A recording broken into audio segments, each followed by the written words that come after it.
আল্লাহ তাআলা বলেন উদউ ইলা সাবিলি রাব্বিকা বিল হিকমা। আল্লাহ তাআলা বলছেন, হে নবী, আপনার রবের রাস্তায় আপনি মানুষদেরকে আহ্বান করেন প্রজ্ঞার সহিত। হিকমা মানে হলো প্রজ্ঞা। হিকমা মানে কি? প্রজ্ঞা। বাংলা এক ধরনের হিকমতকে আমরা অনেক সময় কৌশল মনে করি। কৌশল আর হিকমা এক জিনিস না। প্রজ্ঞা বিল হিকমা ওয়াল মাউইযাতিল হাসানা, উত্তম উপদেশের সহিত, উত্তমভাবে কথা বলে উপদেশ দিয়ে কল্যাণকামী হয়ে মানুষকে দাওয়াত দেবে। বলুন সুবহানাল্লাহ। এটা হলো আমাদের নীতি। আমরা আমাদের কাজ করলাম, যে মানবে আলহামদুলিল্লাহ, না মানবে তার বিষয় আল্লাহ তাআলা দেখবেন। তার বিষয় কে দেখবেন? এখন তাকে আকৃষ্ট করার জন্য আমি দাওয়াতি কাজ করতে যে একদল লোক তারা দাড়িকে পছন্দ করে না, সেজন্য আমি ইসলামের কথা বলতে যে তাদের কাছে যেন আকর্ষণীয় হই, সেজন্য ক্লিন শেভ হয়ে যাব নাকি? কি সুন্দর দাওয়াত। তাহলে আরেকজন বলবে তাহলে হাফ প্যান্ট পরে যাই। কি বলেন? একজন হুজুর যদি হাফ প্যান্ট পরে বলেন আসেন ভাই আল্লাহর রাস্তায়, কেমন হবে? হ্যাঁ, হিকমত, এই হিকমত বাবা আল্লাহ শেখায়নি। আল্লাহর নবীর নির্ধারিত সুন্নতকে বিসর্জন দিয়ে তোমরা হিকমত অবলম্বন করলে, এই হিকমত আল্লাহ বলেছেন। মতভেদ আছে, কেউ বলবে দাড়ি নিয়ে মতভেদ আছে, একটু দেখা গেলেও হয়। তাহলে একটা পুরুষ মাত্র এই চামড়ার নিচে দাড়ি গজা, এটা জানলেই হয়।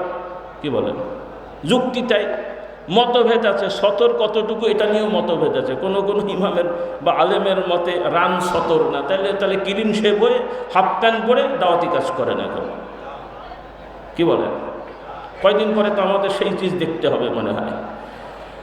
তাহলে আল্লাহর নবীর আদর্শের বাইরে বিশেষ করে, হ্যাঁ, অনেক জিনিসের শরীয়তে ফরজ ওয়াজিব সুন্নত নফলের বিষয় ছাড় আছে, কিন্তু বিশেষ করে যারা আল্লাহর রাস্তায় দাওয়াত দেবেন তার মেহনত পরিশ্রম থাকবে যে আমার সব কিছুই চেষ্টা থাকবে আল্লাহর নবীর আদর্শ মোতাবেক হওয়া।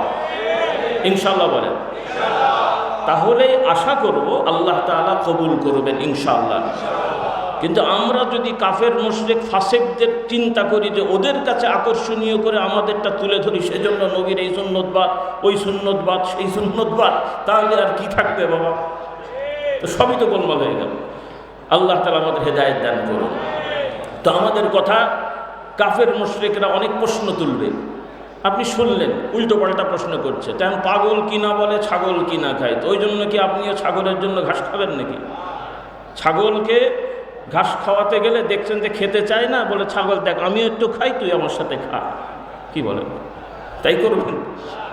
পাগল উল্টো পাল্টা বকে, এই জন্য আপনিও পাগলের মতন বকবেন? তো পাগল প্রশ্ন করবে তোমার আল্লাহ কেমন, কোথায় থাকে, আর সে বললে এরকম হবে ওরকম হবে। তো আপনি তারটা খণ্ডন করতে যান কেন? আল্লাহ তাআলা যা বলেছেন তাই বলবো। রাজি?